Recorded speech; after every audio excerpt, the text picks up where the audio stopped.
केजरीवाल कहते थे जब मैं सत्ता में आऊँगा तो ऑडिट कराऊंगा। ना तो जल बोर्ड का ऑडिट हो रहा, ना ऑडिट हो रहा बिजली कंपनियों का। 1 रुपए के अंदर हमने एक प्रॉपर्टी जिसकी करोड़ों की कीमत थी शीला दीक्षित ने बिजली कंपनियों को दी थी। 15,000 का बिल बन रहा है तो 15,000 पीपीएसी के माध्यम से सरचार्ज लगाया जा रहा है। आतिशी झूठ बोलती है, वो तो झूठ बोलने की ऐसा उन्होंने डिप्लोमा किया हुआ है कि अगर उनके भरोसे कोई रहेगा तो दिल्ली बर्बाद हो जाएगी। नॉर्थ वेस्ट से भाजपा सांसद योगेंद्र चंदोलिया जी मेरे साथ बातचीत के लिए मौजूद हैं। सर, आज जो प्रचंड प्रदर्शन किया गया, क्या कुछ कहना चाहेंगे उसके ऊपर?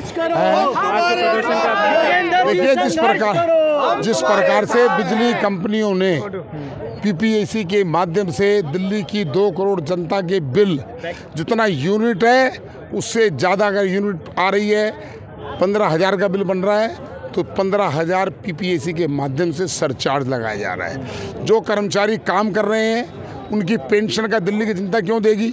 बिजली कंपनियों से जब एग्रीमेंट हुआ था तो उसमें सारी चीज़ें कंक्लूड थी।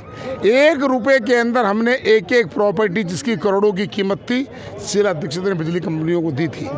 ये दिल्ली की सरकार, केजरीवाल कहते थे जब मैं सत्ता में आऊँगा तो ऑडिट कराऊंगा। ना तो जल बोर्ड का ऑडिट हो रहा, ना ऑडिट हो रहा बिजली कंपनियों का।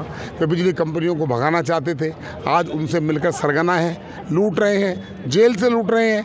आतिशी झूठ बोलती है, वो तो झूठ बोलने की ऐसा उन्होंने डिप्लोमा किया हुआ है कि अगर उनके भरोसे कोई रहेगा तो दिल्ली बर्बाद हो जाएगी। सर, आतिशी कह रहे हैं कि इस बार दिल्ली में सबसे ज़्यादा खपत हुई है जिस वजह से ये करना पड़ा। अरे खपत दिल्ली में ज़्यादा हुई तो दिल्ली में लोग रहेंगे तो खपत भी होगी।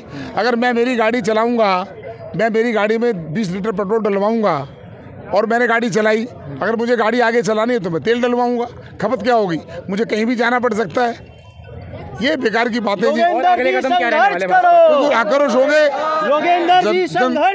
जनता तक जाएंगे और लोगों को मजबूर करेंगे कि इनके विधायकों को घर से बाहर ना निकलने दिया। शुक्रिया अपना समय देने के लिए। तो जैसा कि आपने देखा और सुना, हमने बातचीत करी नॉर्थ वेस्ट दिल्ली से भाजपा सांसद योगेंद्र चंदोलिया से, जिन्होंने साफ तौर पर यहाँ पर एक संदेश दिया आम आदमी पार्टी को। जिस तरह से बिजली के दामों में पीपीएसी के नाम पर बढ़ोतरी की जा रही है, उस विषय पर आज एक प्रचंड प्रदर्शन का आयोजन भाजपा द्वारा किया गया था और हमने सांसद योगेंद्र चंदोलिया से बातचीत करी, जिन्होंने आतिशी और अरविंद केजरीवाल की सरकार पर तीखा हमला किया है। फिलहाल के लिए नई दिल्ली से द न्यूज़ 15 के लिए विशाल सिंह की रिपोर्ट।